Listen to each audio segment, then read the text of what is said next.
ഇത് എന്തേ കാണിക്കുന്നേ? ഷർട്ട് ഇടണം, പക്ഷേ ബട്ടൺസ് ഇടുമ്പോ കയ്യിലൊരു വേദന. ഇങ്ങതാ.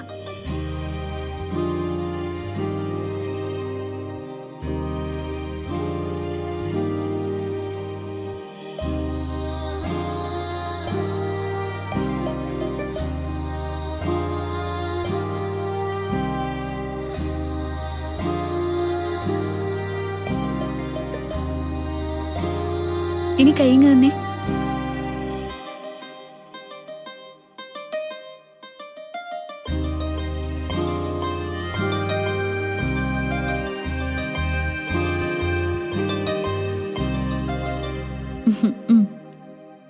മുടി ചെയ്യണ്ടേ?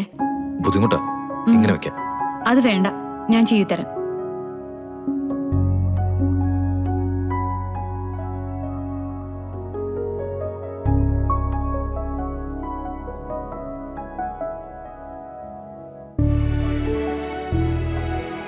ആഹാ, സാറ് മേക്കപ്പിനൊക്കെ ആളെ വെച്ചാ? മേക്കപ്പിന് ആളെ വെച്ചൊന്നും അല്ലടോ. ഇതാണ് ഭർത്താക്കന്മാരുടെ സൗഭാഗ്യം എന്ന് പറയുന്നത്. കുളി കഴിഞ്ഞ് വന്ന ഭാര്യമാര് ഷർട്ടിട്ട് തരും, മുടി ചെയ്യി തരും.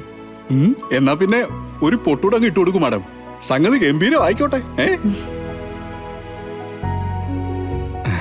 അല്ല സാറേ, സംഗതി ഇങ്ങനെയൊക്കെ ആണെങ്കിലേ കല്യാണം കഴിക്കുന്ന ഒരു രസമൊക്കെ അല്ലേ?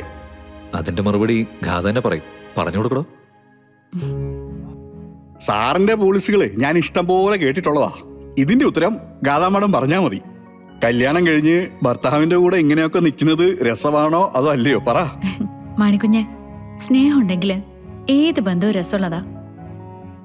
സ്നേഹം ഇല്ലെങ്കില് ഏറ്റവും അടുത്ത ബന്ധം പോലും അപകടം. ഇപ്പൊ മനസ്സിലായോ മാണിക്കുഞ്ഞെ?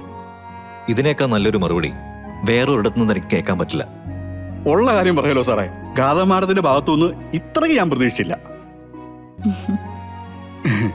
ഇതിപ്പോ അത്യാവശ്യം കൊള്ളാവുന്ന ഒരു സ്ഥലത്ത് പ്രയോഗിക്കാനും കൊള്ളാം. താൻ എന്റെ ഭാര്യയെ കുറിച്ച് എന്താ കരുതിയിരിക്കുന്നത്? ഇതൊന്നുമല്ല, ഇയാളുടെ കഴിവുകളൊക്കെ നമ്മൾ കാണാൻ കിടക്കുന്നേ ഉള്ളൂ. അല്ല, സാറ് കമ്പനിയിലേക്ക് പോരുന്നുണ്ടോ അതോ കണ്ണിൽ കണ്ണിൽ നോക്കിയിരിക്കാനുള്ള പരിപാടിയാണോ? വാരാടോ മരക്കഴുത്. മനസ്സിലായി മനസ്സിലായി. എന്ത്?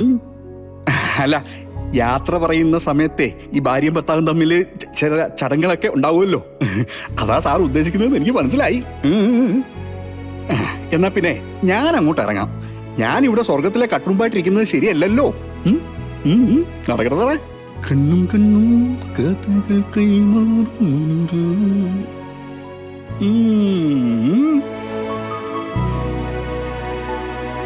മാണിക്കുഞ്ഞ് പറഞ്ഞ ചടങ്ങ് മനസ്സിലായോ? മനസ്സിലായി. എന്നാ പിന്നെ പെട്ടെന്ന് ആയിക്കോട്ടെ, എനിക്ക് പോവാൻ അല്പം തിരക്കുണ്ട്. ഒരു ചടങ്ങുമില്ലാതെ അങ്ങോട്ട് ഇറങ്ങിയാ മതി. ചെല്ലങ്ങോട്ട്. അല്ല എടോ, അത് ചെല്ലാനല്ലേ പറഞ്ഞേ?